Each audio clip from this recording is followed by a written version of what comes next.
Okay, getting the first pick. Oh, gets three, Pyro gets three with the Blade Kid putting on a clinic.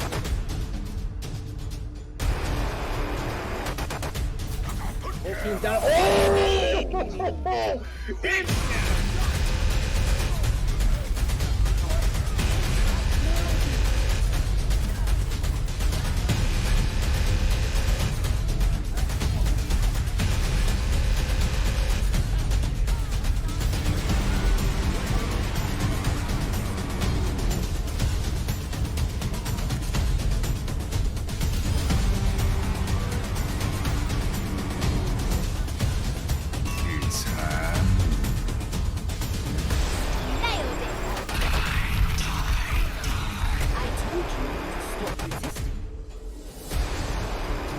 Experience tranquility.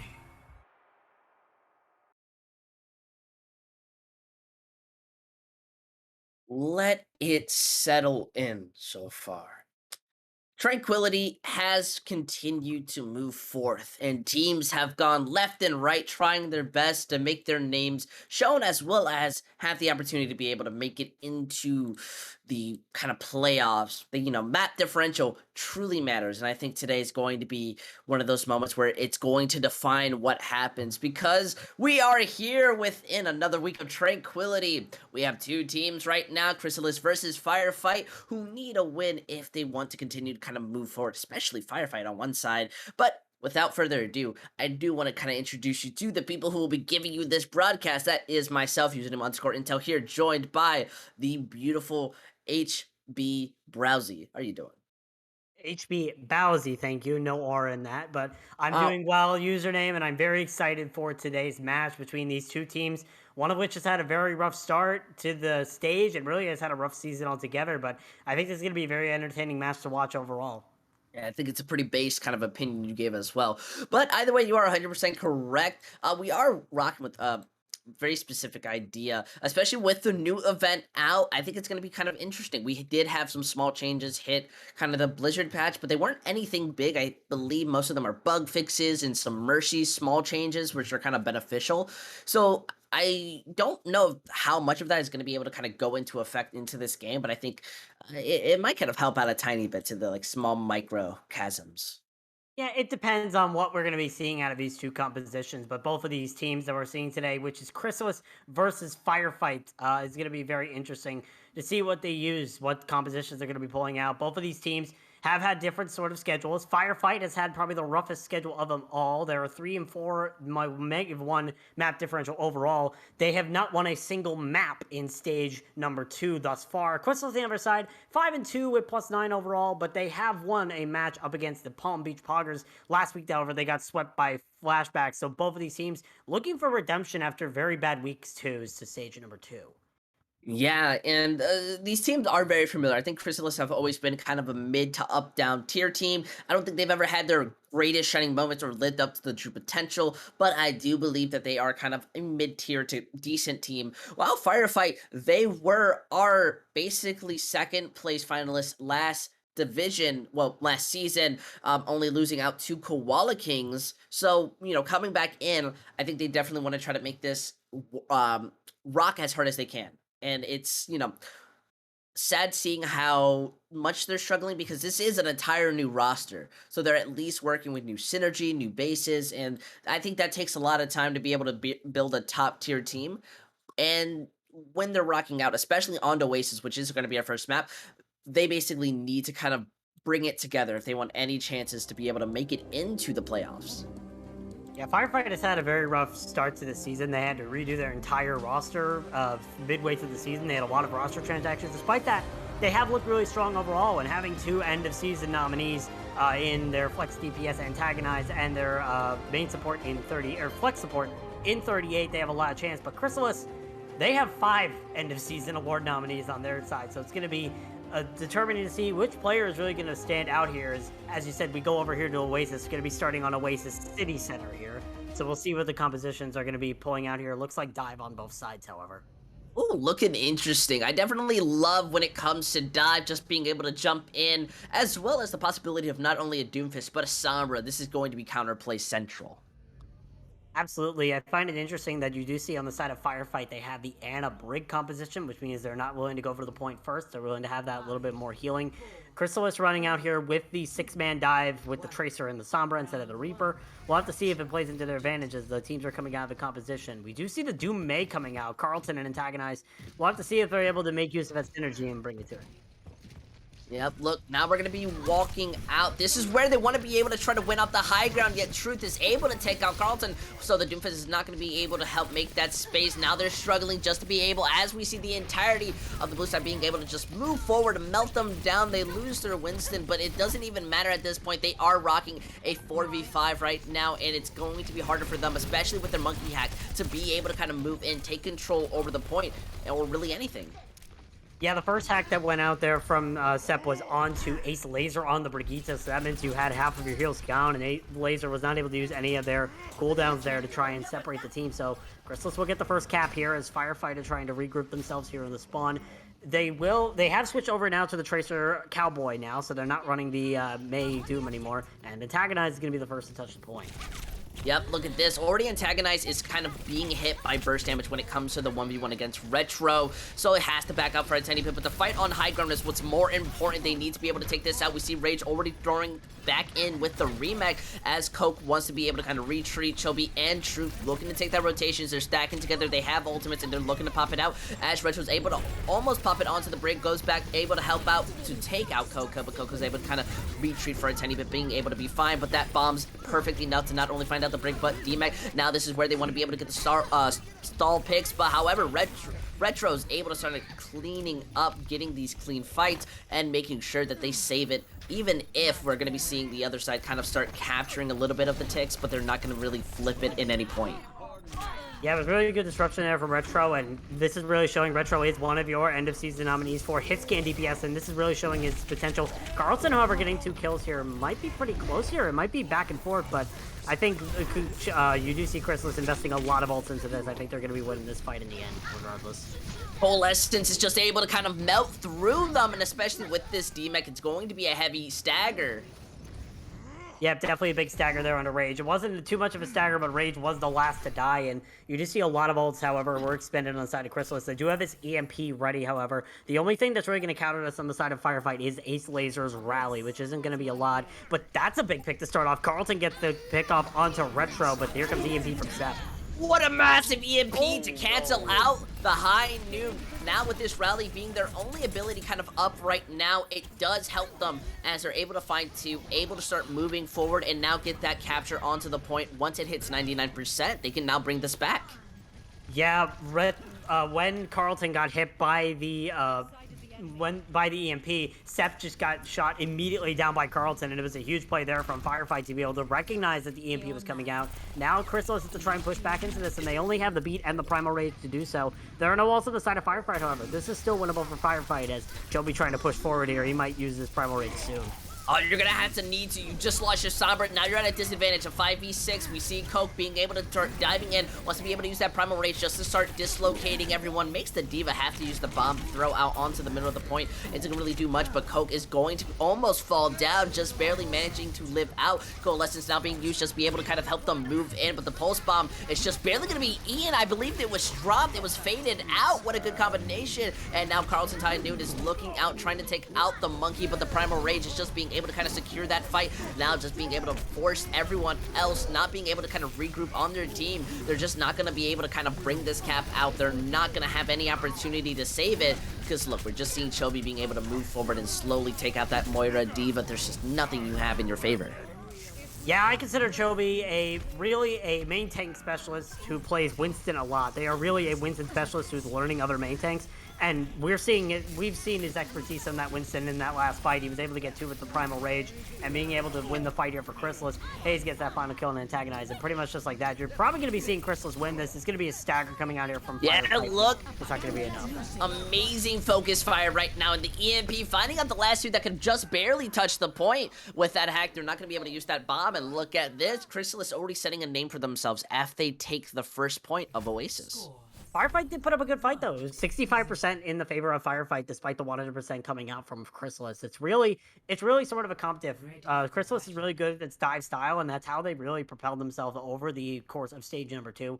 We'll see if Firefight has any sort of response to it. We go to the brawl map here on Oasis, which is Oasis University. We do see the Reinhardts already coming out from both sides. We're probably going to be seeing more of a brawl style on this map specifically.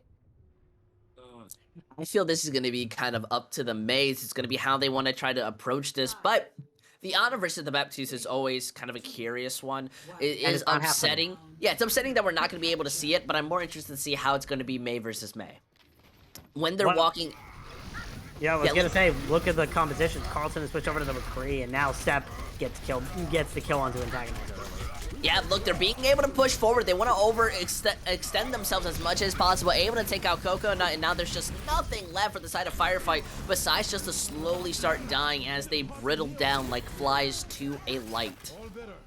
Yeah, I think the problem there for Firefight is they were insisting on having the Cowboy there from Carlton. However, it just... What happens is that you're down a DPS in that sort of situation. With the side of Chrysalis, they were able to keep their Symmetra, albeit Retro does die in the aftermath, but still you were able to have that 6th player there in the moments. And now Firefighter will be pushing in. They're going to have the advantage this time because Retro is still running back from spawn. But the issue is that Hayes uses that window. It's going to be pumping in extra damage and healing. They do manage to get the charge onto Coconut, taking out the Reinhardt, and it seems that Retro's turrets, not only that, but the Sim abilities are just going to be so powerful to shut down and start to stagger Rage a little bit. You've got to be hurting if you're Rage right now.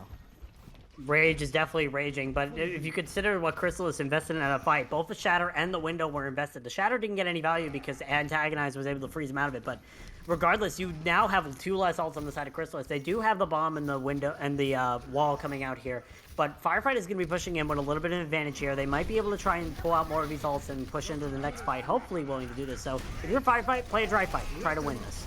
Hey, but it seems they want to use that window. It's going to give them a lot of space, but the bomb shield's going to be able to kind of mess things up a tiny bit. They're not going to get as much room, and eventually that DMAG, this is going into the advantage of Chrysalis as they're not only able to find out and antagonize, but they are just built up to highest charge onto the Symmetra, being able to slowly melt them down. As I learned in my last cast, there's nothing more fearful than a full charge Symmetra running straight for you, and Retro demonstrates that, getting 4 kills there in that fight.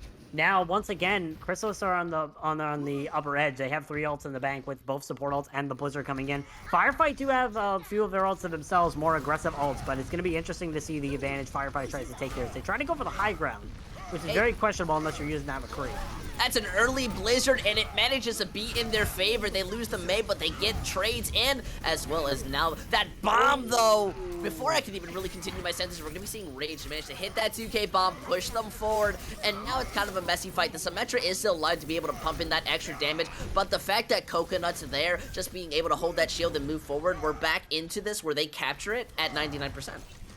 Probably the mustiest engage that we saw from Firefight, but they were still able to make it work. They lost their Lucio very early, yet were still able to win the fight. And they didn't even use a lot of ults. The only ult they expended was the Diva Bomb of Rage. Rage currently demeched, but that doesn't matter. You won the fight with only 1 ult. That is a huge profit if I ever call it. So now Firefight, they're going to have the ult advantage here. Chrysalis need to learn that they are in the ult disadvantage and they need to try to use it effectively.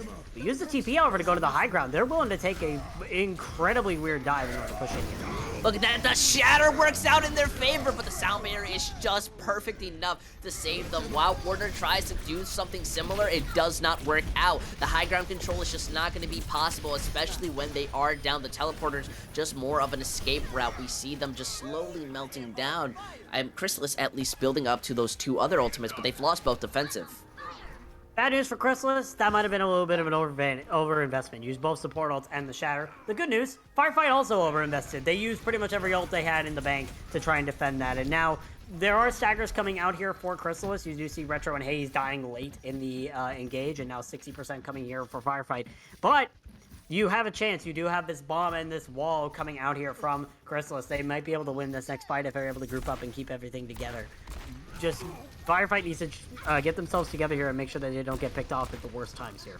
Yeah, that Maywall does give them room to be able to move forward, and they're going to be playing at this tight choke with the teleporter as a way to move around. However, they're just going to walk right through main. They want to try to take this as aggressive as possible. The bomb as a kind of disengager, breaking the immortality, and hitting that W key. Chubby is enabling himself just to be able to have so much value while allowing Retro to build up this beam, getting the 2K already. Sure, Retro's gone, but you're now at the disadvantage. The May going down once they have the Blizzard is going to be a major issue, but Chubby Shatter helps to find value and try to make this as even as possible, but this is where stagger picks slowly start to melt in as we see them already trying to go back to the point. It is inside of Chrysalis's favor, but Rage now has this bomb, can pop it out, try to make anything possible, especially because the Lucio's now back. They have the sound barrier. They're going to pop it once that bomb comes out, try to sustain themselves for a tiny bit, but it's a little too high. They're not going to be able to get much. Now the Blizzard, anyone who walks in the point's going to be hit. They're going to be struggling as we see kind of the focus fire focus onto Rage. Now the Wrecking Ball slowly going to be melted down. Retro on the high beam is just absolutely insane, just melting them down the moment that they can get to point. Look at this, the Reaper gonna be able to try to do much, building up that second wall, and there's just nothing on the side of Firefight. We're just gonna be seeing Chrysalis be able to win out on Oasis. Yeah, it was a very close fight there, but Firefight had a huge chance to be able to come back into that, but unfortunately it just was a very scrappy fight, and Chrysalis just had the advantage of the entire thing. It was really, toward the end, it was pretty much a DPS diff as Retro does get the play of the game, and you see exactly why this Symmetra was so impactful here for Chrysalis. They were able to just melt down any single targets that came within his line of sight, and just like that, it is pretty much the map win here for Chrysalis. But there is a chance here for Firefight to at least take a map here. They are going to be getting the map choice here for their assault map, so we're going to see what they choose, and we're going to see if it plays into their advantage, or Chrysalis might be able to wipe the floor with Firefight this stage. Yeah, I think just Symmetra is such a viable hero for that reason. You just get that shield break and so much damage when it's high charge that a passive team is just never going to be able to break it out. But honestly, I've just got to say that's good kind of, not the word of representation, but just recognizing your condition and then acting upon it on the side of Chrysalis. Absolutely. Chrysalis did a really good job. They were able to recognize when a fight was won, when a fight was lost. There were some moments where it was kind of questionable. They did overinvest, but Firefight also responded with an overinvestment. So it really was a win-win situation for Chrysalis. It is questionable to see this sort of play, and well, let's be honest, they actually weren't running with their full roster, so this most likely might have been like a warming up sort of situation. Truth, who was playing the off tank that map, was not actually an off tank player. Hydros has come in. They are their main off tank player. He is the end of season award nominee for best off tank for Chrysalis. So we'll see if that performance is able to ramp up here, as we are still waiting for the map suggestion from Firefight. I think it's going to matter a lot. Main tank's by far one of the most important roles in this game that are kind of underrated at times, or just hit with the main tank difference for memes. And especially when we go to Hanamura, there is nothing more important than your main tank controlling the flow of each fight. Absolutely. The main tank and the off tank can really determine the flow of a fight, especially on a map like Hanamura, which, as you said, it is definitely difficult to go through Hanamura, especially without a main tank and an off tank. Trust me, I know comp games were very rough back in season 4. But we're gonna see what the potential here of Chobi is really capable of, especially with his off tank partner in play. Hydros, of course, as I said, end of season award nominee. We're gonna see what Crystal is gonna be able to do here on Hanamura. They will be on the defense first. Firefight will be on the attack, and we'll see if there's any sort of moves that are gonna be made here. I gotta say, I love the fundamentals when it comes to Hanamura. I think it very much works on just the idealism. Focus fire, concentration, and all about harmony. You know, you get this opportunity, especially at the symbolism with the dragons, of just being able to kind of work between each other. And I think that's what's going to matter the most. And look at this. We're going to be seeing just a style of rush, a style of brawl, whatever you really want to call it. They're very similar, but not the same. But how do you really feel about this? I mean, we've definitely seen this sort of brawl style before, but I'm very questioning about Chobi's Reinhardt. I know Chobi mainly as a Winston specialist. His Reinhardt is okay. He's mainly known as a Winston one-trick. It's going to be interesting to see if that Reinhardt will be able to be supported. We didn't see a lot of great performances coming out from Chobi's Reinhardt. There were moments where his Reinhardt was making a lot of questionable decisions. So we'll see if he's able to iron those out, especially having the full roster in here. We do see Sunshine also swapping in here for the support role over, I believe it was I honestly can't remember, but I know we do see Sunshine coming in here as the attack from Firefight. They are sticking this time with the Symmetra May. We'll see if they're going to be teleporting straight to point or up to high ground. We'll see what they're able to accomplish here. Yep, look at this. They want to try to take it to this high ground because it allows them to play back, but more importantly, this is the setup that they're preparing for as the fight begins to kind of set up. Carlton's going to have a lot of room to be able to start moving forward as they get that amazing May will out. Coconut's going to have a lot of room just to be able to hit that W. Isn't really focused on the front line. It's not going to be able to shield antagonize as they go down. Now at this disadvantage, the 5v6, Carlton's looking to be able to build up this charge, but slowly Coconut's going to go down, using the turrets just to be able to kind of slow them. This is not going to be giving fear when it comes to Chobi. Just walking in, getting that peel from Hydros, it's an absolute beautiful way to take that counter play. Remember what I was saying about Hydros being good to be on the off-tank role and Chrysalis having their main roster? We're finally seeing the effects of that right now with Hydros coming back in. Getting a 3K in that fight, that's definitely huge. And honestly, there's a lot of potential here for Chrysalis, and we'll have to see if Firefight come up with a different strategy. They're sticking onto the Symmetra May, and I think they're extending a little bit over unless they're willing to take a different route, but they're just sticking here in the choke, trying to find some sort of solution to try and figure out where to go, and the team seems sort of staggered. We'll see if Chrysalis is able to respond to them. It's more of just a rotation factor. They do set themselves up for a window, but Coconut gets melted before the opportunity is even set. Now with that immortality, there is just no room to kind of sustain yourself, even against the May just one-shotting your head. The May being able to kind of clip in and retro on the Cowboy. That's just consistently starting to find these people out of line. Gonna be missing that sun, but finishes it out. You know, you end in our favor. Yeah, it was a huge wall there from Sep on the side of Chrysalis, being able to isolate Coconut so that he was able to get burnt down, not have any support from the D.Va or the supports. And now Firefight, they're once again looking at a bad situation. They do, however, have 4 ults coming out on the field, both support ults, the Blizzard and the D.Va Bomb. We saw how much I'm looking at the wrong side. They have 4 ults. They actually have 5 ults coming out on the field, both support ults, both DPS ults and the D.Va Bomb are coming out here for the side of Firefight. We'll see if Crystal's able to hold off to this with their 4 ults of their own. Yep, they throw the Mabel right into the DM, very poor timing. And now they're at this major disadvantage. We're finally just seeing them being able to kind of slowly melt down. The point control is going to be going in favor of Chrysalis just because that Mabel ult was absolutely crucial to be able to secure this out. And it just seems that their focus fire is more clean. Rage able to get out of his life, however, is going to be big here for Firefight. That means they won't be able to get staggered here, but definitely a huge eat coming out from Hydros and a bad misplay coming out from Antagonize. I think there's still a lot of potential here for Firefight. They will have some ults coming in the bank. They have the Earth Shatter online. Coconut, obviously, not really a Reinhardt. Didn't start off as a Reinhardt player, but has really grown into one, so we'll see if he's able to MTD Chobi here. That's an early wall coming out from Seth. That might have been a misclick, thinking that the enemy team is going to be there, as now here comes the engagement Firefight.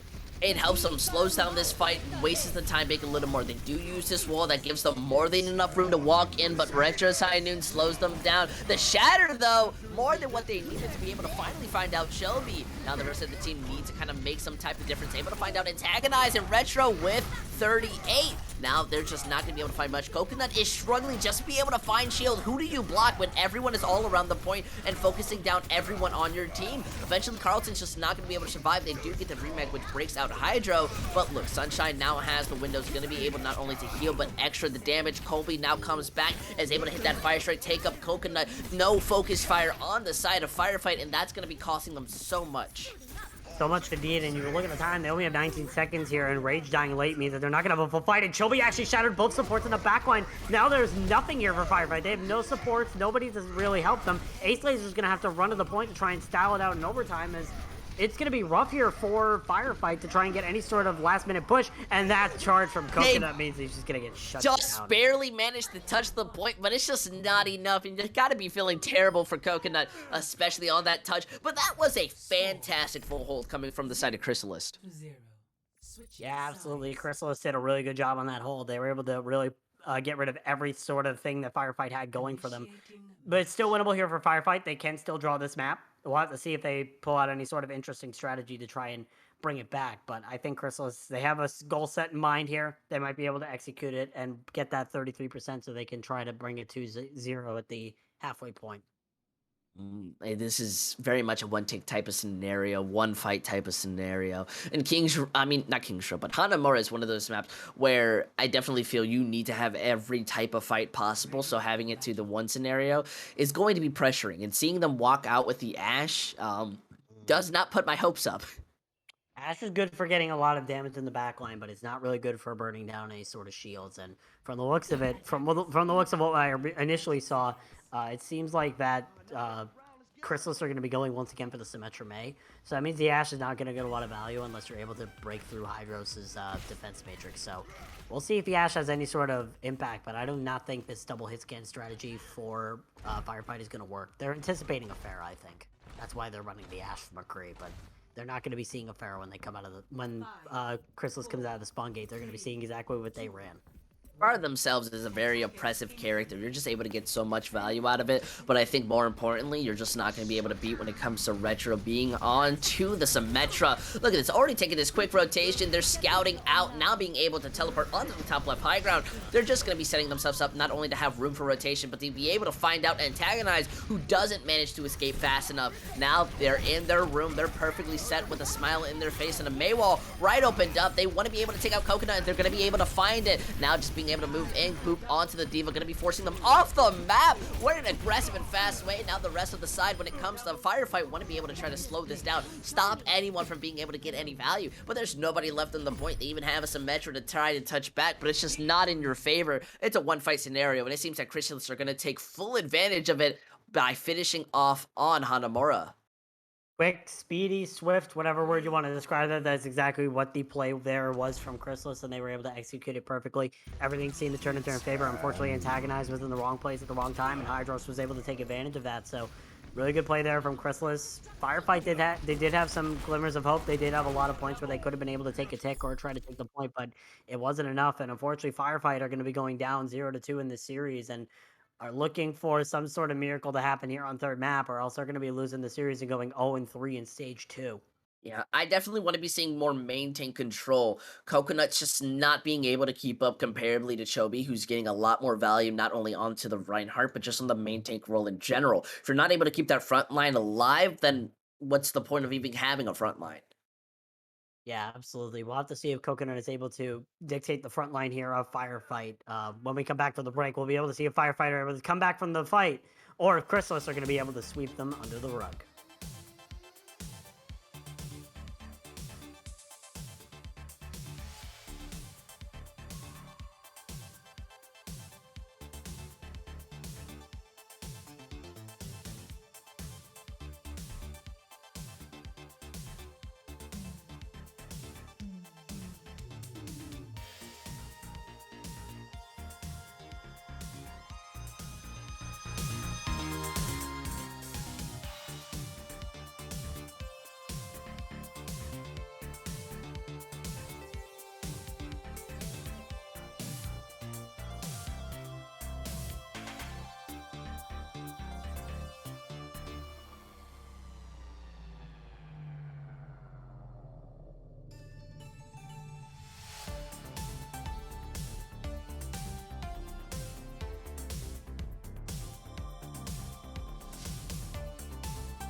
Welcome back, everyone. We are here, and we are rocking still with Chrysalis and Firefight. Your casters haven't changed, but I feel the atmosphere has. Once was hopeful, but now you're going to be praying to whatever religion you truly believe, because right now Firefight are down 2-0, and our next map is Hollywood, which some debatably can say favors Chrysalis, but honestly, what are you feeling?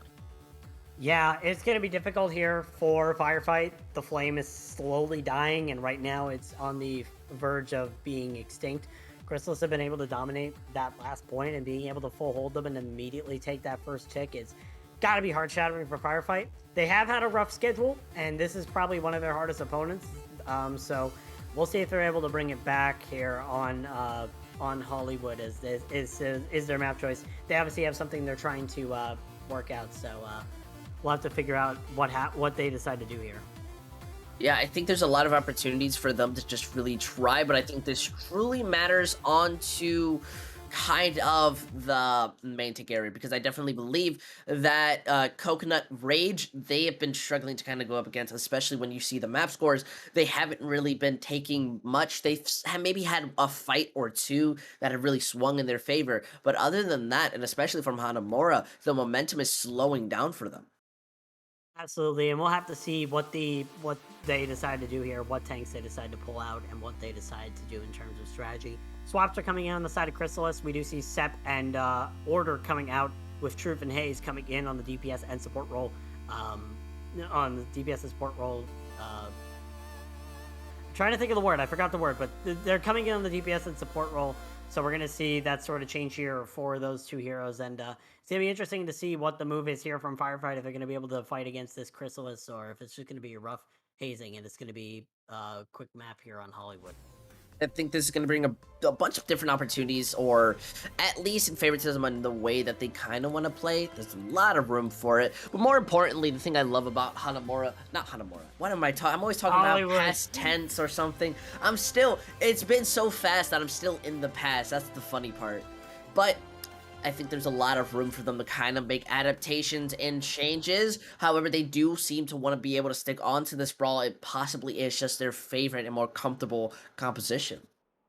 Yeah, they've really shown a lot of strength on this composition. We do see Retro switching over to the May, no longer playing the Cowboy. Truth is taking that role this time, so obviously they're having a little bit of a Hollywood shakeup, as you would expect from Hollywood. But it's going to be interesting to see what the move is here from Firefight. It looks like they're going to be coming on the Hanzo Cowboy. So we're going to see if that's going to be able to make any sort of change here. They obviously are opting for more damage. Nope, they're switching over to the Reaper. It's going to be interesting to see what they pull out here. We'll see if it's going to be an advantage maker or not here for Firefight. I'm more interested to see how this Hanzo and Reaper tend to work, giving them the aggressive more playstyle. It may change how things want to kind of play, especially with the fact that Colby's on top of the high ground, especially with the team. They're able to get a really nice May wall out, but they don't really seem to want to aggress on it, rather slow this down. But eventually, 38's going to be found out in the ensuing poke by Truth. The rest of their team now struggling, choosing to want to disengage, because the truth is they don't really have the team to be able to kind of push forward. Yeah, 38 getting picked off means that you have no heals on the side of Firefight. Your only healer is Ace Laser on the Lucio, and that was a huge pick coming out from Truth. And truth be told, we're probably going to make a lot of puns that have got this name tonight. I apologize, ladies and gentlemen. But really, what you see from Firefight, they want to try to go for more of a poke composition with this Hanzo, and they want to try to get up close and personal. But Chrysalis have the resources to negate that. They have the Cowboy, they have the May. They're able to keep away that Reaper, so he's not able to get enough damage. So we'll see what the response is from Firefight. Yeah, look at this. They're moving now into the small corridor, taking a lot of poke. Their shield's broken. Coconuts are not going to have any room to move in, so they're using that window as their condition. However, they're going to lose Antagonize and get immediately Maywalled, which has put them inside the disadvantage, not only losing their main tank, but their Diva's mech. The rest of the team now having to struggle just to be able to escape. Yeah, so what I'm starting to digest what Firefight are going. They want Carlton to flank into the back line, try to get a big pick on that Reaper, and then push against them. Unfortunately, however, Carlton has not been able to succeed in that. Chrysalis has identified it every single time, and Firefight has just been on the receiving end of the hold. So it's just been kind of rough for them to push in. I would like to see a change of strategy, and looks like they're going to try that. Now Carlton is going to go onto the left, and Firefight is going to go onto the right. So switching up the directions here, but the same idea is the same. Carlton flanks and gets the pick off.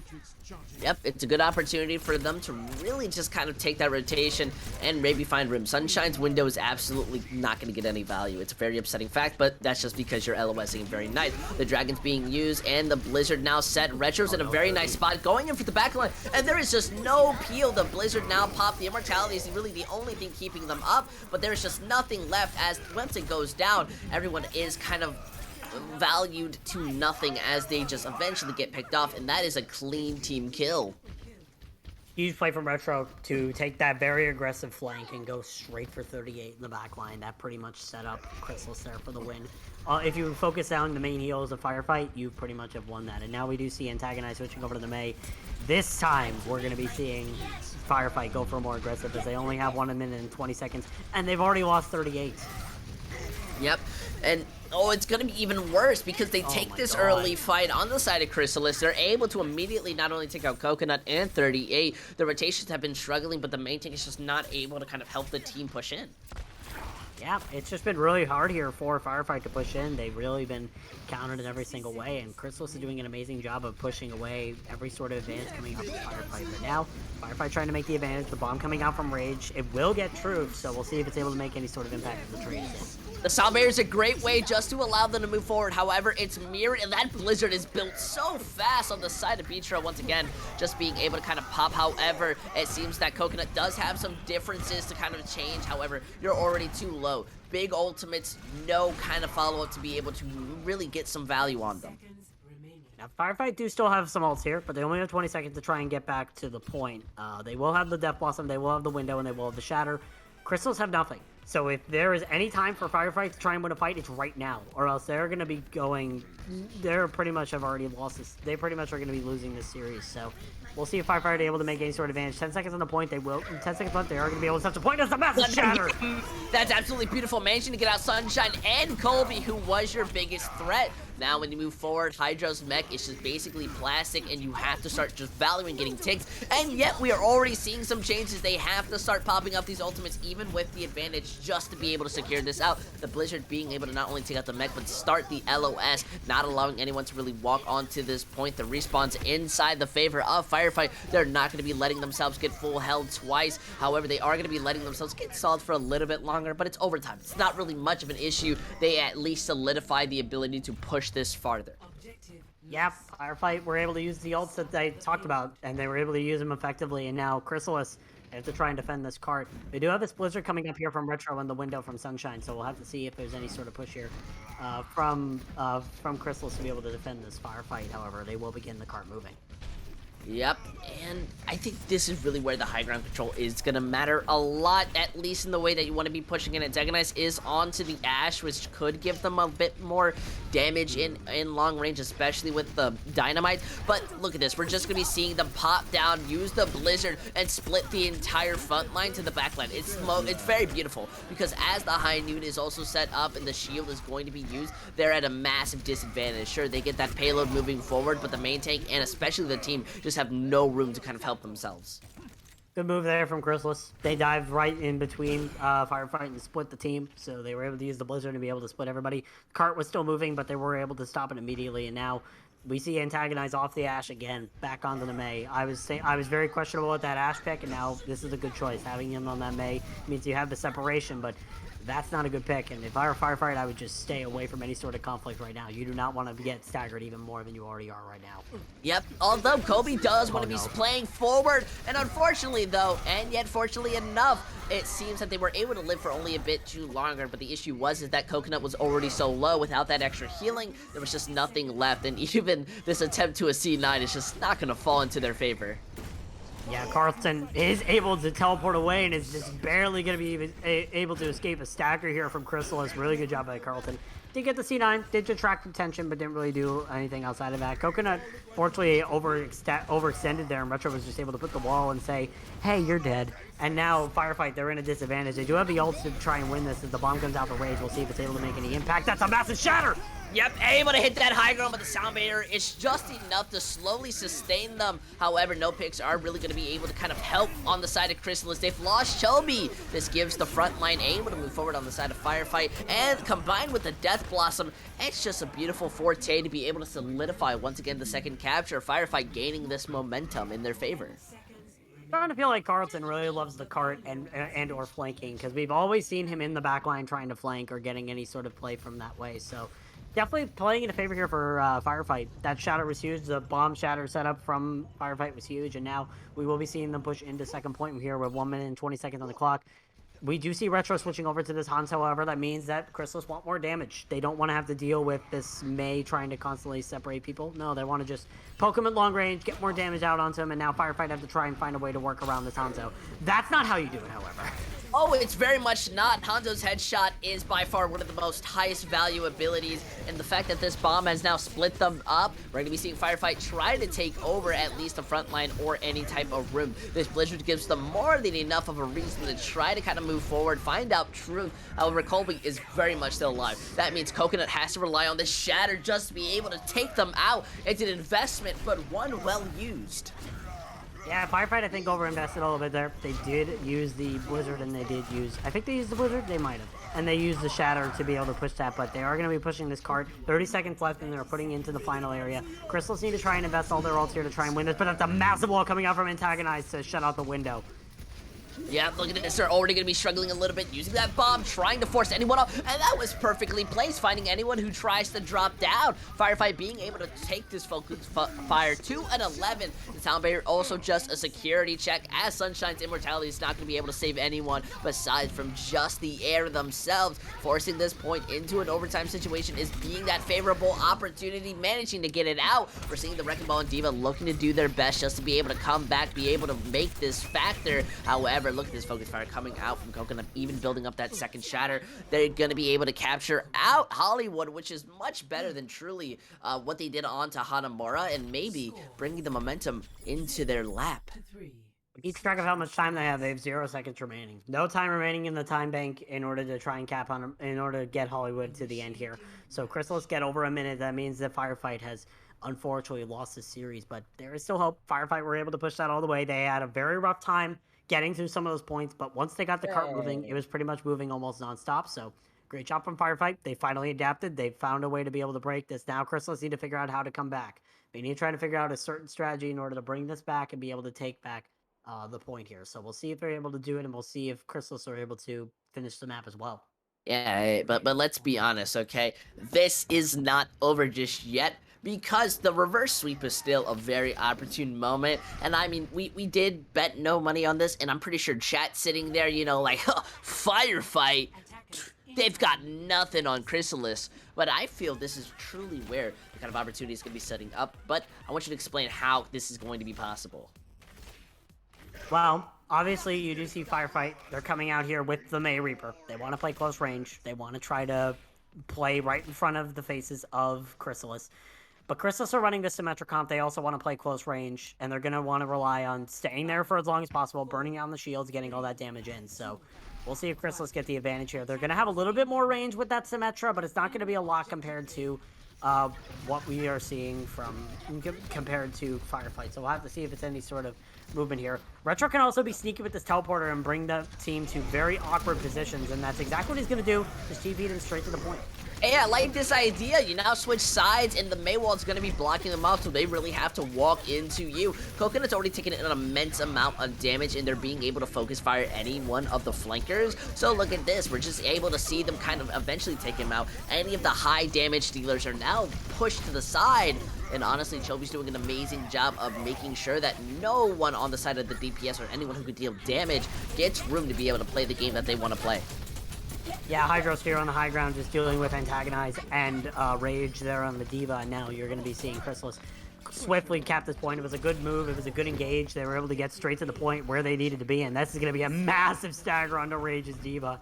Oh, man, that was disgusting, but Firefight, that strategy that they had just unfortunately didn't work out. They were hoping that Chrysalis would push into the main and try to get in there, and Carlton would be able to get any sort of pick damage from there. But unfortunately, they just GP straight to the point. And Chrysalis are taking every single inch they can take right now with that Ant Matrix coming out.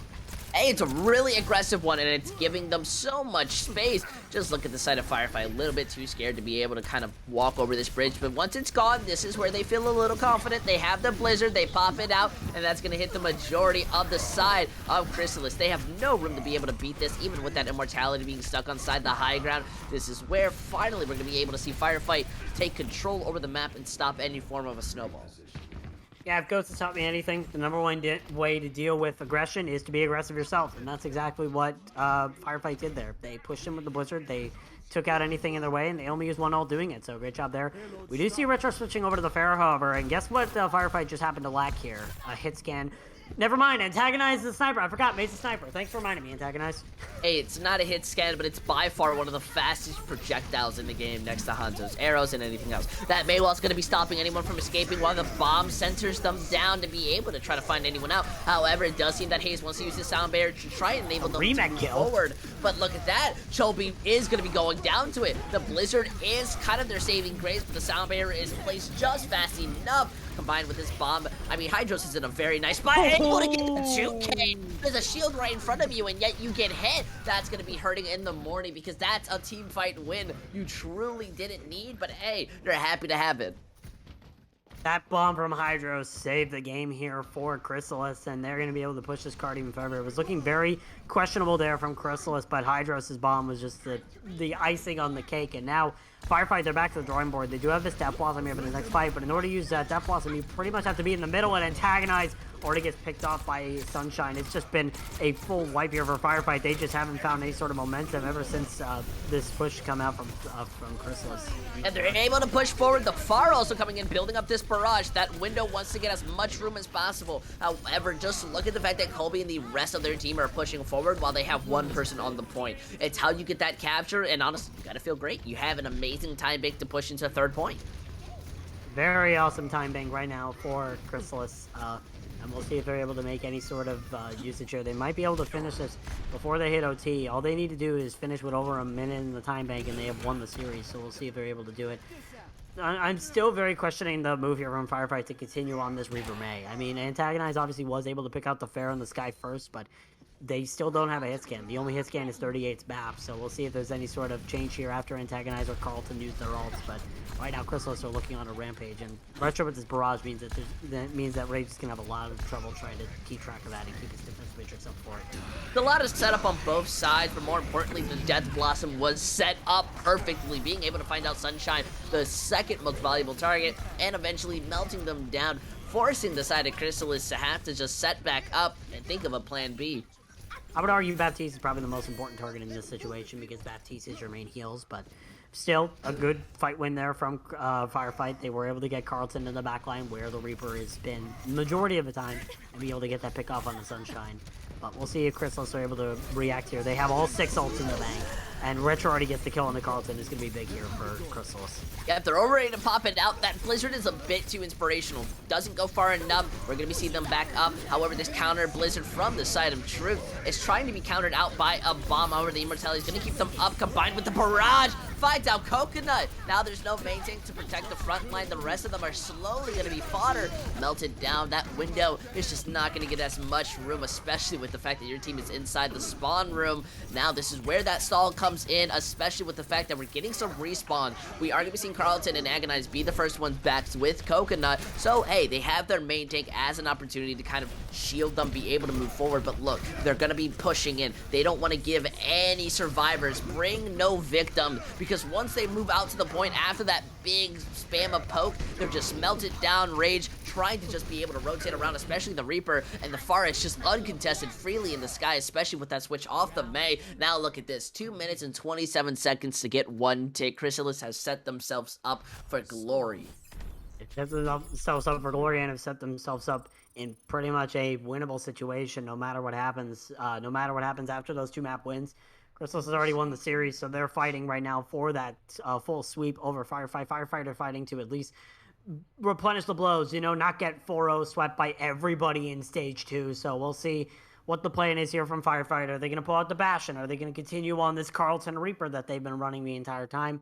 We'll have to see what they pull out. But 2 minutes and 27 seconds for Chrysalis to grab one tick is not the easiest feat in the world. I've seen longer time banks, but it's still a pretty good feat. We will be seeing a very interesting comp swap coming out here from the side of Firefight with the Junk Reaper. They just want to go hardcore damage on the side of Chrysalis. There's nothing I love more than a composition that is basically just going to look at you in the face, spit in your mouth, and say, "Ha ha! We have so much spam, what are you gonna do? Rotate? You have no Lucio, possibly?"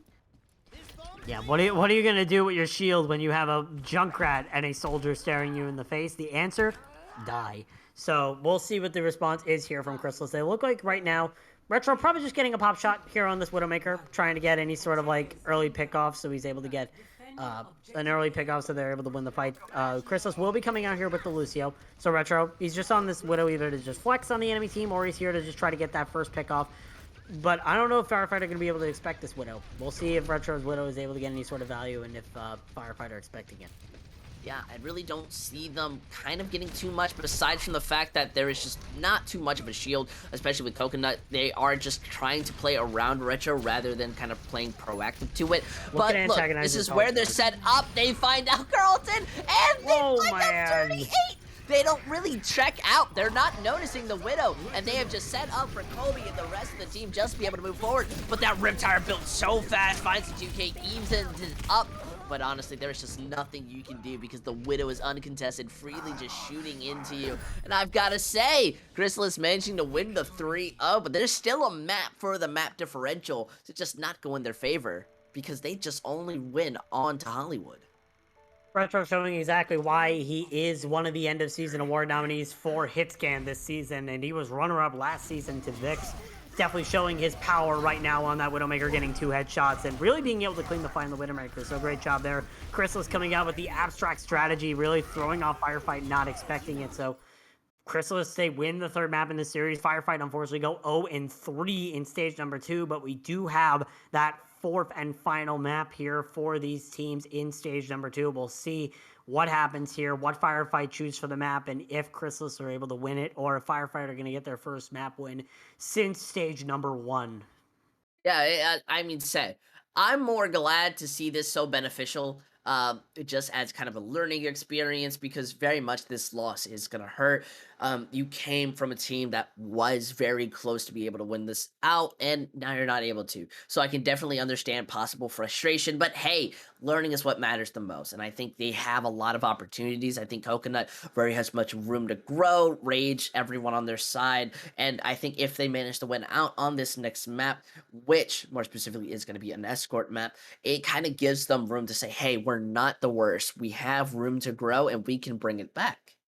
Yeah, I mean, if G.I. Joe has taught me anything, knowing is half the battle. So we'll see if Firefighter are able to bring it back after such a rough series thus far. And even if they aren't, they know what it's like to go up against the top dogs, and they might be able to make a playoff run if they're able to prepare for those coming up. So it's going to be interesting to see what Firefight pull out here. But Chrysalis, they are really establishing themselves as a top dog here in this series, getting that 3-0 sweep thus far. This did look a lot closer than we expected, really, on Hollywood. I'm surprised Firefight put up that much of a fight, but that's what improvement does to you. That's what coming back from a deficit and from halftime does. It can really reset your mental and bring you back into a good state. So, well done to Firefight for coming back after that horrible Hanamura map and bringing it back in the best way they could. It wasn't enough, but it was enough to put up a good fight. Hey, it's love that all I've ever gotta say. Sometimes I'm more happy to see a team kind of improve and slowly work to get better, and rather than really see them thrive and win, which sounds weird. It sounds bad, but I love the underdog story. However, So do I, moving man. over, So do I. yeah, but kind of just going back onto track. Next map, impossible. Actual final map is going to be Route 66, which I think finally gives Firefight room and kind of the confidence to say, let's play something different. Yeah, Route 66 is definitely an interesting map. It has that very closed in point 3, yet very open points 1 and 2. So anything can really go here. You can run a pirate ship composition if you're really willing to. So it's going to be interesting to see what the move is here from Chrysalis as they're going to be pushing in, as they're going to be going into this map. We'll see what they decide to run. We'll see what Firefight decides to do as well. So we'll see. Yeah. I really think we're going to be seeing a lot, maybe of Double Shield. It's a very viable comp, at least I feel. On Route 66, if you're not feeling like running out on the dive or wrecking ball, which I think very much are great things that you should trying to be using, but I know a lot of teams aren't very confident on. Yeah, absolutely. We are waiting a little bit here for things to get in order. We do know the map, and we do know some things that are going on right now. So we'll see what happens here. So we are seeing the same roster. We are seeing some changes also in the roster. Sunshine is coming back in. Order is sitting out on the bench. Retro is sitting out on the bench, and Sep is coming in for the side of Chrysalis. There, unfortunately, no changes here for Firefight. So we'll see what the move is here. They don't need it. Firefight is ready to show with their roster. Right. It don't even matter. They're just ready to kind of pull out the big brain strategies of, if we can't win, we'll ruin their map score. Because I don't think a lot of people tend to realize how important that is, especially in Tranquility. I think that's what makes it so unique and kind of a lot of fun, because you're always looking for that 4-0 victory. Yeah, so we'll see what the move is here. I mean, definitely Firefight, they have looked strong throughout the series. Hanamura is probably the worst map. They just didn't have a lot of cohesion. They seem to really be burnt out after coming so close to getting that first point, or that second point on Oasis. So we'll have to see what the move is, as we're eventually going to be going in here to Route 66. We apologize for the delay. We had a little bit of a mix-up in the lobby, but we are getting ourselves in here as quickly as possible. So that's the good thing. I think it's all bottom up players. You know how scuffed they are. Want to make us look worse than anything, But Yeah. that's where they don't understand. We're here, we're set, and we are ready just to be able to show them up with our pure talent and the production side of just never acknowledging it. I think that's my favorite part. Yeah, we are not NA production here. We may be a lower tier tournament. We are not the Overwatch League here, but regardless, we're not as scuffed as NA production. We try not to be at least. It could be a lot worse. So we'll have to see what the move is here. As now we're finally getting into Route 66. It is going to be Chrysalis first on the defense. And Yep. I think. okay. Ooh. Okay. So, Chrysalis have gone dumb. They've gone stupid. They've gone mimi. They've gone fun. They are rocking out with a composition with Roadhog. Yeah. I don't really know. I need you to color cast and explain in detail, because I feel I have an opinion on this comp, but I Yeah. want to feel if we're like similar on it. Yeah, see, I like to call this comp the German sausage. Why I call it the German What? sausage, I don't really know. Probably because it's just Reinhardt and Roadhog. But they really want to try to go for more of a pokey composition, have Truth come in on that Doomfist and try to do a lot of damage. It's an interesting comp. It's definitely not a comp that you would see in your typical competitive play, but we'll see if they're able to pull it out. We do see the side of Firefight. They're coming out with a more traditional composition, the Echo Hanzo, which that means they have a lot of poke damage, a lot of damage to try and pump in here to Chrysalis, and I think the Roadhog is going to be a little pushed out as Hayes gets the kill immediately onto Antagonize. That is a massive first pick.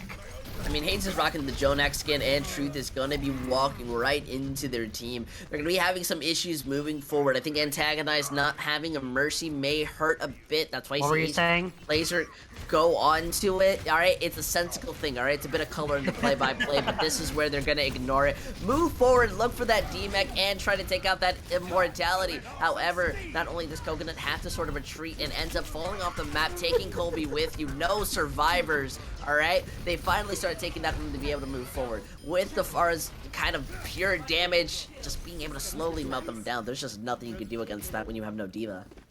Yep, Antagonize is one of the end of season nominees for projectile DPS, and he is showing exactly why here on this Pharah.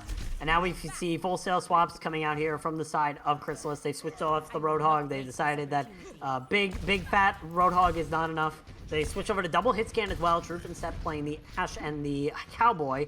The 2 Cowboy comp coming out here, so we'll see if it makes any sort of difference here. As Firefighter are close to Kevin, the point, but there's a massive shadow coming out from Hydros. It's gonna be able to shut them down, hit that dynamite, and take out the tank line. There's nothing more important than being able to kind of melt them down and set your team up to just continue moving forward. Just look, as they're just trying to do anything on the side of Firefight, you gotta be angry. You almost had that. Yeah, definitely. It was very close to getting point A here for Firefight. Unfortunately, they have to go back to the drawing board. I'm interested to see how long Antagonize stays on this Pharah, because obviously you're running in the double hit scan.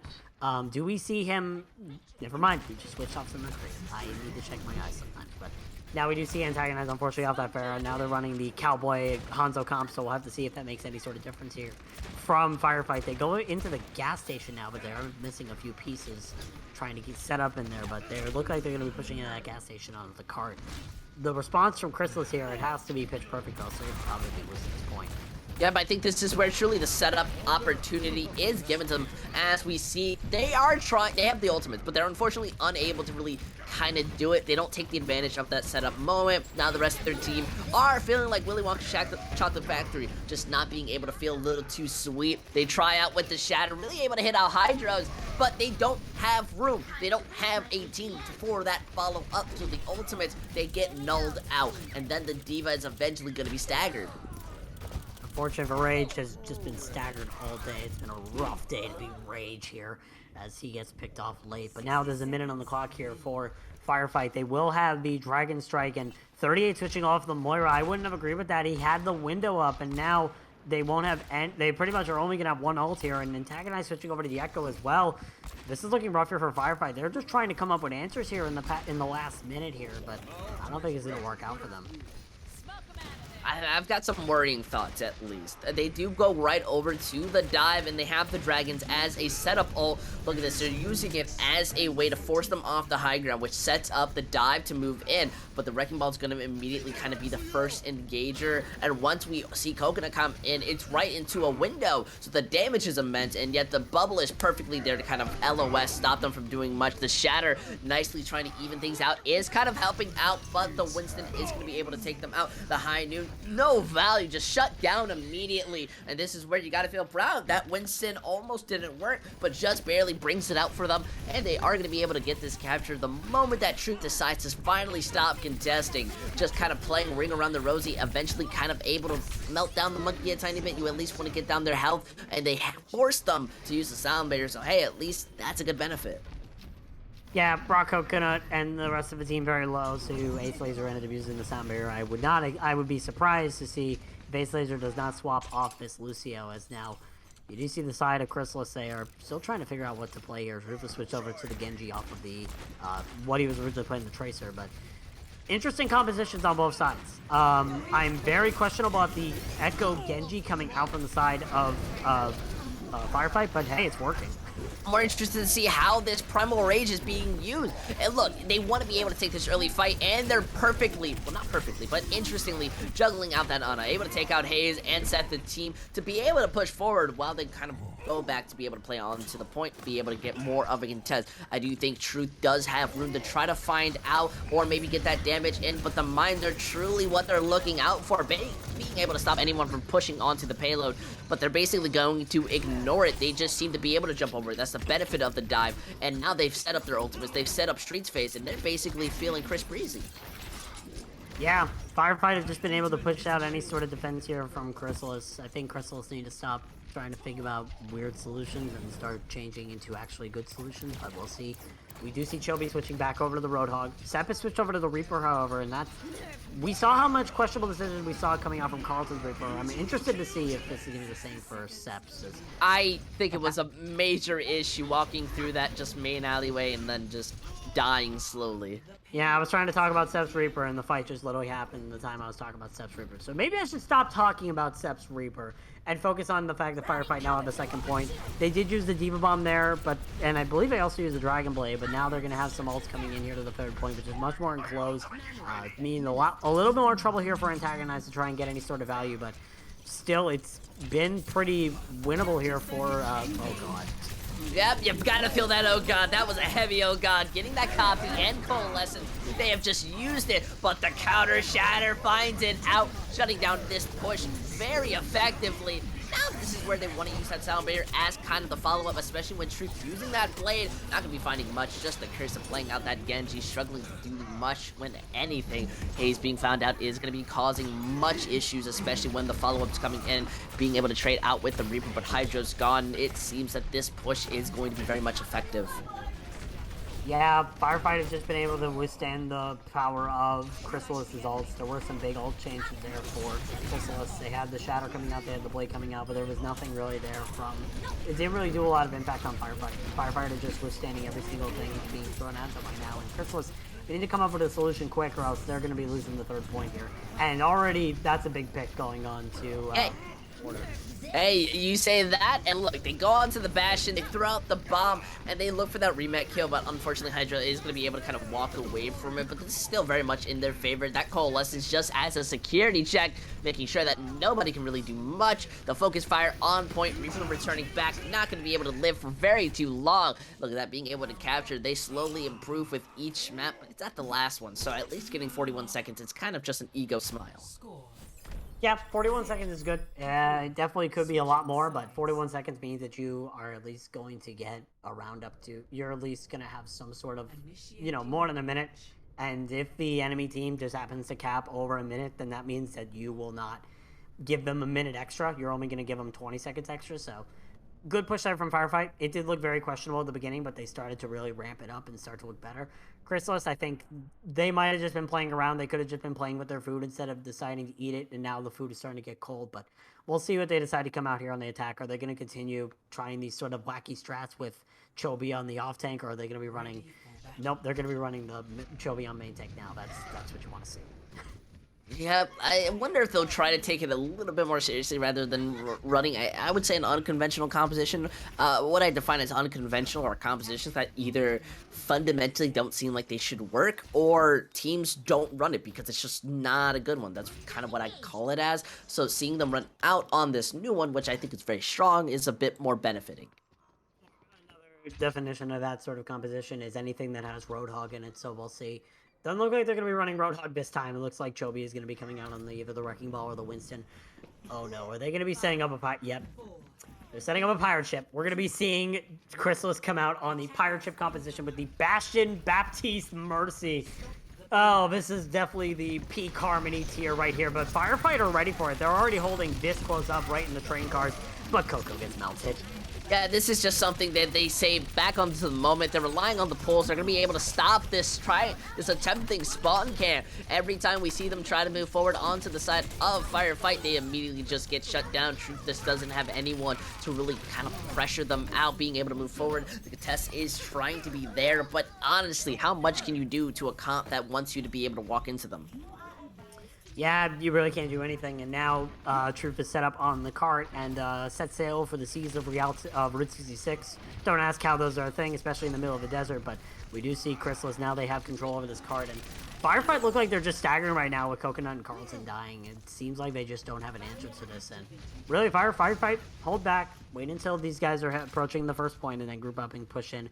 Or just switch on to every single tank, as I just saw Coco just do right there, so... Yeah, Firefight are having a little bit of trouble here. Yeah, they are somewhat split when it comes to the side of Firefight, already losing out that Hanzo, Bastion just easily being able to sit onto the payload, and they do switch over to the dive as a type of format to be able to break it, but Bastion just manages to melt you down less than a second. You do take him out, however, the rest of the team is very much still alive. They have the res enabled, the Blade trying to do much, managing to take out the Mercy, looking for helps to take out the Bastion, but the rest of the team is still there, and they slowly kind of find you out as you realize that they are still able to kind of self-sustain themselves. It was a pretty good blade there from Carlton. Was able to eliminate Aurora on the Mercy and eventually get Truth on the Bastion thanks to some help from 38, but unfortunately was not enough there for Firefight to hold the point. Now Chrysalis, they're on a rampage right now. They still got ults in the bank. They're still winning these fights, and now Firefight, they still need to try to come up with something. I do think this Hanzo pick from Antagonize is a great pick they will be able to build up that Dragon Strike, force out the Immortality Field, and be able to use something off of that. The bomb comes out here from Hydros, just trying to separate Firefight, make sure they aren't pushing in. The Sep is in the back line.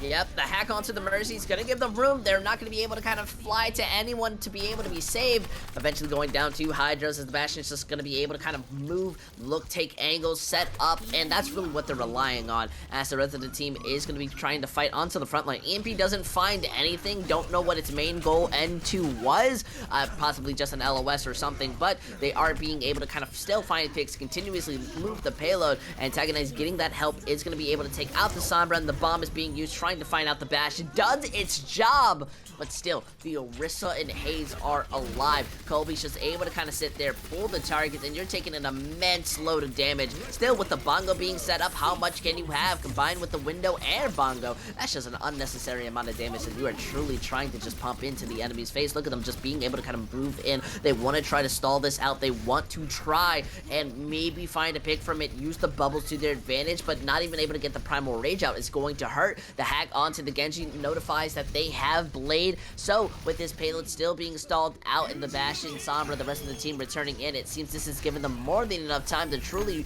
regain a team until Truth comes back, able to find this 2K, gets the 3K stolen, but still, they waited too long, they weren't able to finish it out. Firefight still not finding much out of this fight besides from just an ult kind of investment. Unfortunate for Firefight. They did invest a Blade into that, thinking that it was winnable, but unfortunately it was not. Carlton tried as much as he could, but ended up getting hacked there from 7. It was a big play there from the Sombra and Chrysalis, and Truth getting that configuration tank pretty much just sealed the deal. But now Firefight, they need to still come up with some sort of answer here. They have Rage and Coconut switching over to a double shield composition now. 38 Ace Laser are switching over to the Baps and Yada that we've seen a lot in the Overwatch League. That really works when you have two really skilled flex supports, but those shields, they're not going to do anything against a Bastion, my guys. I'm sorry. They're just going to get melted, but that's a huge drag strike coming out from Antagonize. Yeah, the Immortality is what keeps Truth alive and helps for the setup, but Colby's managing to find out Antagonize. They are using SCEP for the setup, saving up that EMP once the payload starts to get closer, but still, the payload is unmoving. They are unfazed. Until that Sombra's found, this is now your moment to say, let's go. Be able to push. Colby's taking an insane amount of damage, has no shield, the DM is not there, and they decide to use the tank just to be able to find something. I don't know if it was just a retreat, misclick, fat finger, something within those analogies, but still, you've used that big ultimate, which was going to be for the setup, especially with the Valk. Just really have to wait to set up for the EMP.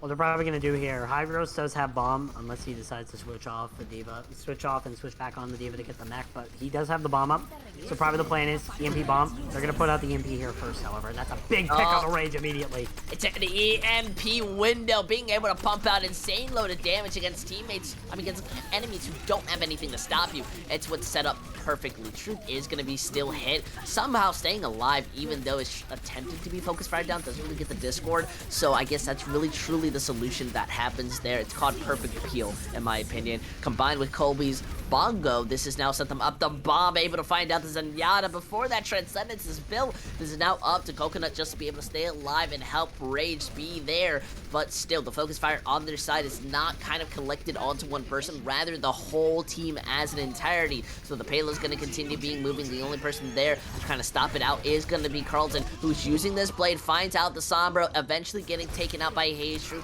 using the tank just to slowly burst down the entirety of their team, who goes there to contest, and unfortunately enough, they're not going to be able to stop it. We're going to see them capture with a more sizable time bank, but still, I feel when it comes to an escort, it can be anyone's favor in this scenario.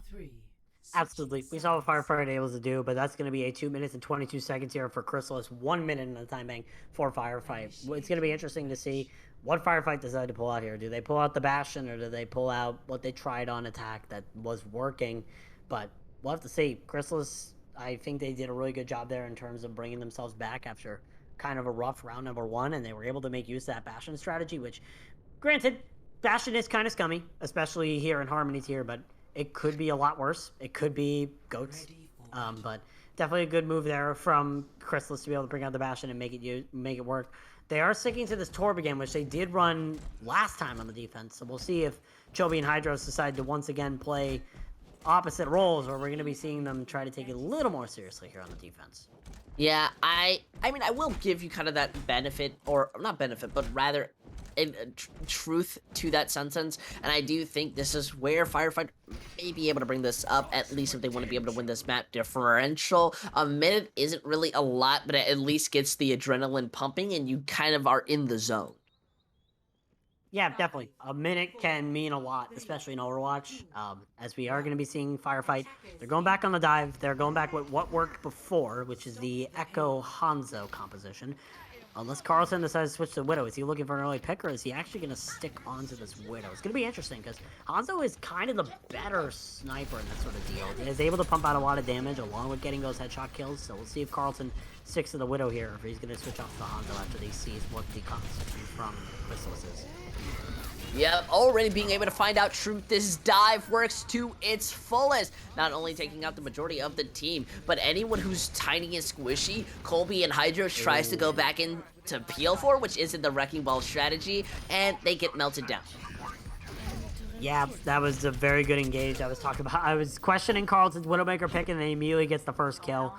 Talk about being proved wrong immediately, but now Chrysalis, they're in a situation that they might lose this first point. 5 seconds on the clock here for Firefight as Druva switched over to the Widowmaker, or to the Pharah, which against a Soldier Widowmaker is kind of difficult, if you know what I mean. Yeah, and proven this there.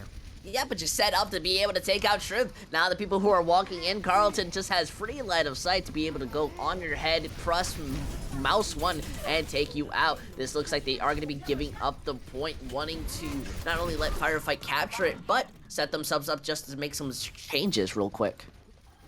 Yep, we'll see what the move is here from Chrysalis. We do see Truth switching over to that Widowmaker. Hydros is going to get staggered here. Tries to kill Carlton, but Carlton gets that headshot kill onto him.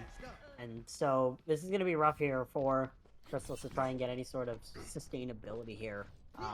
They're constantly switching heroes. They're trying to figure out what to do, but at the same time, they're resetting ult percentage. Now that ult percentage that they've been building up is no longer there. They have to try and build up new ults here, and Firefighter's still rolling. Yep, I mean, it does set kind of a weird opportunity or way that they want to be able to play, because look, they do have this room, they have the sights, they're looking for the headshots, it does wear out, but this sets up for the side of Chrysalis to be able to kind of play against it. The Widow 1v1 looking to kind of take the attention away from their team, but the bomb is that engagement. We see them wanting to try to retreat out, doesn't find much. They're able to kind of dodge around it, but look at this. The Nano Primal is so rude. It's just absolutely bullying, not letting them play as a team anymore. Eventually helps to take out the Sombra. Now the Coalescence allowing them to move forward. Nobody on the side of Chrysalis really have any sense of where to go or what to do. We see them popping out the visor, popping out every ultimate in their crevice because it's overtime. They have to do it if they want any factor of being able to cap it. And look, the entirety of Chrysalis, they're trying their best, they're trying to stall it, but it's just not enough. Yeah, Chrysalis is just, they're trying weird strategies here and are not really succeeding in all of them. And now with Firefight capping the second point here, that's their 5th point this map, they need to try to come up with a panic strategy right now, and that panic strategy is putting Truth on the Bastion, because it worked before, but guess what? Firefight now have antagonized on this Junkrat. So now you automatically have Bastion's biggest counter on the enemy team. This is just getting rougher and rougher here for Chrysalis, and I would not be surprised if Firefight were able to take the 6th point in this series.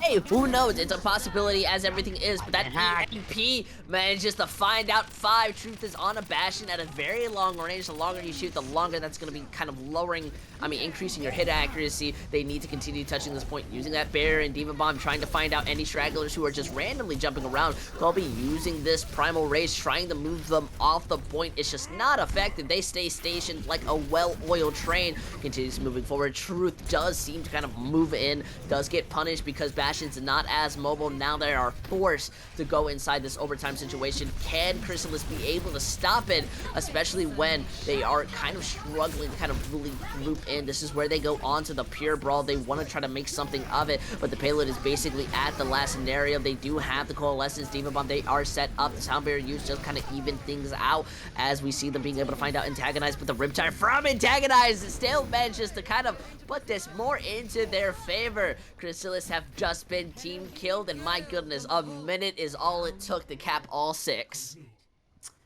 I think Chrysalis have dropped every single spaghetti bowl in the pasta shop right now, and that is very rough. Giving up every single point on Route 66 and the enemy team only had a minute is definitely rough to try and come back from. But it's possible.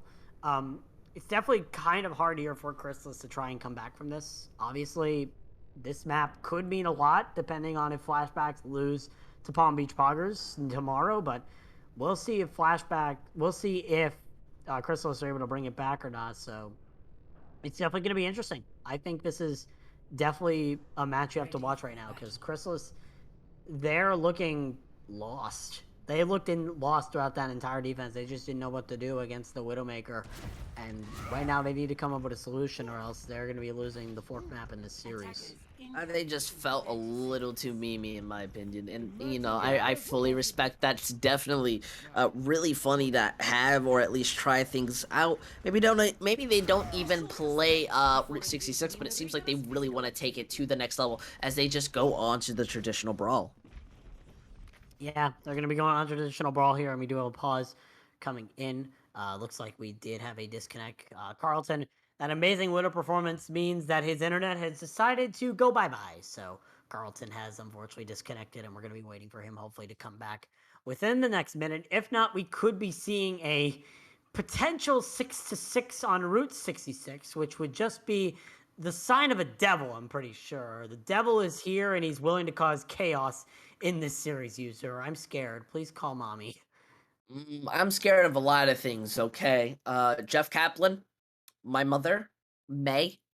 And I've got to say that I think that's a bit on the fear, especially because firefight. I really don't think out of everything you really want to go into this next fight as a 5v6, especially the way your comp is built. Absolutely. We'll see if they're able to get this player out. We're still waiting on any sort of word here. They're waiting for Carlton to come back. So we'll see what happens. But definitely, Firefight, they did look strong in that attack. If they do not have this fifth player, then it's definitely going to be very interesting to see when they're able to get if they're going to be able to hold effectively, because obviously you said that they rely on this sixth player for the composition that they're running. So we'll see what happens as we're still waiting for a development on the situation. Hey, I think it's just more of room. It's a really big room, and there are two hallways that kind of lead into it. And you can either walk in the hallway that from the room that says, "Hey, 5v6. Our player didn't come back. It's unlucky." And we're gonna go possibly to a 6-6 moment, which is very frustrating. Or what I like to do is you cry and really hope that the internet something works to bring your teammate back because there's nothing you want more than to just not lose like this. Crying is my number one strategy, and it's how it's got me through season 6 of Tranquility. So that very much relates to me. But we did get word Firefight are in communications with Carlton right now, so we'll see if they're able to get him back into this. So while we're waiting for Carlton, we might as well promote that right after this broadcast or soon after this broadcast, depending on sort of technicalities and anything. Make sure you tune in to Coach's Corner with Juggle God this week. So gonna be again interesting match, probably the best facial hair in Tranquility, and definitely one of the front runners for best caster this Overwatch Tranquility season. So definitely going to be interesting show, and hopefully it's going to be a good show tonight for Coach's Corner. Again, that is going to be after the match sometime tonight. Man, my goodness, I totally forgot how far into the season that we are. Or maybe it just hasn't hit me as hard because a lot of what's happening is just voting in stage 2, and we're getting very close to the end. And wow, I think I'm getting a little emotional, a little, stuck up, you know? Yeah, Little. definitely kind of sad, unfortunately, that happened. Definitely kind of sad that the season has gone by so fast. It's almost like yesterday. I was casting the preseason match between Kowal Kings and Palm Beach Poggers, and now here we are, the final week of the regular season. After this, the playoffs begin, and all hell breaks loose. Teams start leaving. Teams start getting eliminated. It's just going to be a mess. Yep. And honestly, what more is there to really expect? I think this is where teams truly need. I think this is more of like making sure you finish out on map set, but also kind of scrim value at least. It's just where you sit there and say, well, if we can't scrim, then we'll use these maps to test out strategies against teams that 100% or at least lowly can't make it in. Yeah, it's definitely going to get interesting, especially toward the end of the season. We'll have to see. Again, we apologize for the delay. We're still waiting for word here from Firefight. We're still waiting for Carlton to see if he has any sort of life within him, see if he's still, alive. He's still not reconnected to the game, and right now we're seeing if he is going to be reconnecting. Right now, Firefight have said if we do not hit it by 10, which is currently a minute away from ours, then we're going to be heading into a 5v5 situation, or a 5v6 situation, not 5v5. We're not playing Overwatch 2 yet. That's in a year. So we'll have to see what the situation here is and what we're going to be running out here with 4 of the side of Firefight. If they're going to be going to a 5v6 or if they're going to be able to get all 6 in. But I think this is where we go caveman bringing in. Let the casters join in. All right, I'll tell you what. All right, my DPS is low gold, but I will absolutely roll truth. Okay, and that's just facts. Not I truth. haven't listened. The last team I played for, I was Big Bang Buccaneers, and I got rejected from them somehow. So All right. I'm not going to be good. Listen, all right, I come from an ancient world called the marsupial org, where they grab players and throw them into different places like small rats in cages and hope that they work. All right, listen here. I was a part of a team called the Billings Boomers, and we love the Billings Boomers. All right, I'll tell you what. Okay, I could take on this entire lobby, okay? And even if this decides to go to the 5v6 and they don't want to bring me in, I understand, invite me to your scrims, all right? I'm a fill-in, I promise. Yeah, I'll tell you what. We're getting in here to Route 66. Unfortunately, the internet issues just became too much, and apparently Carlton's internet just unfortunately cut out entirely, which is unfortunate. We'll see if he's able to rejoin later, but right now, it's a 5v6 in the favor of Chrysalis here on Route 66. We're going the distance, ladies and gentlemen. Man, I truly expect after this match for the entirety of Firefight to go onto SoundCloud, find some sad songs, but this is where the fight begins. Already, they managed to get a good hack onto Colby, and the dive manages to help. However, there's just not enough damage, or at least focus fire, to be able to take anyone out as they lose their main tank and healer. So really, there's not much to say rather than just kind of reset, think of a plan, and really, how do you take a 5v6? You need more damage. Sombra is not a really good damage dealer, unfortunately, when it comes to any sort of damage. Sombra's actually one of the least damage-dealing DPS in the game, so it's unfortunate that it was Antagonized that did not get disconnected, and it was Carlton, so we'll have to see if Antagonized makes the swap off the Sombra here. Nope, they're going to stick onto it. They're obviously banking for that EMP and sticking to normal strategy, but Shatter coming out from Shelby means it's just going to be rough. Yeah, you don't really need to do it like that, okay? Now you've split yourself off from your healers and you struggle to stay alive, just barely being able to get out of there and manage to finding out Coco Nut. So, hey, that's the benefit of the doubt. The payload really not going to be able to contest. They have to put all their resources and mobility to be able to kind of move it, but they split themselves up, and eventually that leads themselves to kind of be focused out one by one. And even when they go into overtime, I still think this is 100% winnable. You only need one fight to win, and I feel they are more focusing on building 6 ultimates. Yeah, I haven't seen a single ult come out from them yet. They do have the Primal Rage and they do have the Diva Bomb. They might try to do the EMP Diva Bomb and just shut out any sort of opportunity here for Chrysalis to hold this point. And if they're able to do that, I am buying a Firefight shirt. If they're able to win in a 5v6, then mark my words, I will get a Firefight shirt. I did it for Skybox when they won last week against Tuesday. I will do it for Firefight right now. So we'll see. Chrysalis is still pushing this point, and we currently have 3 of the 5 ults on the side of Firefight up. So we'll see if the plan is just hit every Q possible and win the fight. So.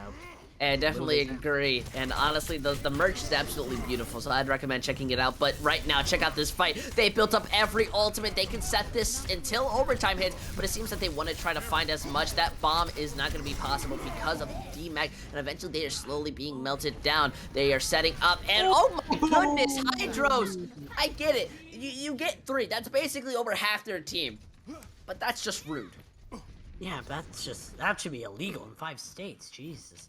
But that is a huge bomb regardless from Hydros. No ults otherwise expended on the side of Chrysalis. I think this next fight is just going to be pandemonium on both sides. You're going to see every ult thrown left and right. Any sort of move is just going to be an absolute mess, and I'm prepared for it. I'm all ready for it. Here comes the engagement firefight, and the hack The is huge! 6-man EMP combined with the bomb, they're able to find out too. They have to keep touching this point if they want any chance to be able to win it. Truth uses the death bomb, wanting to try to make this factor go back into the favor, but they immediately get hacked, not gonna be able to find much. And look at this! You're gonna have to buy a Firefurt t-shirt because they managed to use that EMP as a securing fight because they capped all 6 points. My goodness, you're feeling, I'm on a high right now. Firefight managing to bring this out, ending the series and a 3-1. Nobody was truly expecting that. I was kidding when I was saying, like, oh, that's gonna happen, but wow, Firefight were able to make use of all of those ults, bring out the raw skill, and just demolish the side of Chrysalis and get their first map win since stage number 1. So a great job from Firefight to be able to bring that back. Chrysalis won the series, but in my heart, Firefight got the win here today after that last push there. So a great job from both sides. Chrysalis really showing strength going into the playoffs. They will be getting that 2nd seed unless Palm Beach Poggers just happens to get a better map differential against Flashbacks, but let's be honest, it's Flashbacks. But it's definitely a really good showing here from Chrysalis and from Firefight, and I honestly think this is a great showing from both of these teams, and both of these teams are going to be going to the playoffs red hot. It was a really fun Tranquility match as well. I mean, you know, coconut malt truly makes a difference in Scuffness, I think. Yeah. And I think this is the moment truly where we get to kind of sit down, take a second. We get to talk about MVPs. Obviously, I think we can give it to really kind of winning side. I think they did amazing on the side of Chrysalis. When they didn't play that last map, most of their team were nominees, so I think it's well worth and well respected. At least for me, I think Colby genuinely deserves the MVP. Amazing main take, push forward, and basically controlled the momentum of every fight. Yeah, I would give it to Kobe, despite being the fact that I am a tank player, but I'm actually not going to give it to Chobi. I'm actually giving it to a former teammate of mine, Retro, who did a really good job on the DPS stiff throughout this entire match. Retro shredded them through Oasis, was an absolute dominant force on Hanamura, and really set the tone on Hollywood. Chrysalis decided to not play in this match and in this last map, and guess what? They lost. So I think Retro really is the DPS maker here for Chrysalis, and it was a huge showing from Retro this entire series. I'm giving my MVP pick to Retro. And they were really kind of at a split decision. I guess this is really up for chat to decide and kind of vote in for themselves. So honestly, whatever they truly want to feel or bring out, I'm very excited to see the kind of possibilities and favors. But you were right from beforehand, because I'm going to go so far reaching behind my back to re-bring this up, but it really means a lot, especially as we get closer to the end of the season. We are going to be right after this match having a boo, sponsored by Petco, like Pico, Coach's Corner, which is hosted by Jungle God. I highly recommend you check it out because it is absolutely amazing. But other than that, I truly asks of you, or at least recommend, you are your own person, individual, whatever you choose to really identify as, to hit that little heart, hit that little bell. It'll make sure you stay up to Tranquility and you get some notifications. You can follow onto the Twitter, join the Discord, or really anything that we have, because we are always having a community, we are always setting things up, and we are always having fun. If you're interested in what we do as the casters or the producer, Laggy Son, thank you. You can always check out our Twitter, check out our information, you know, follow us, make sure to stay up to date. But either way, we want to thank you so much for joining us for this Tranquility match, and we can't wait to see you next time.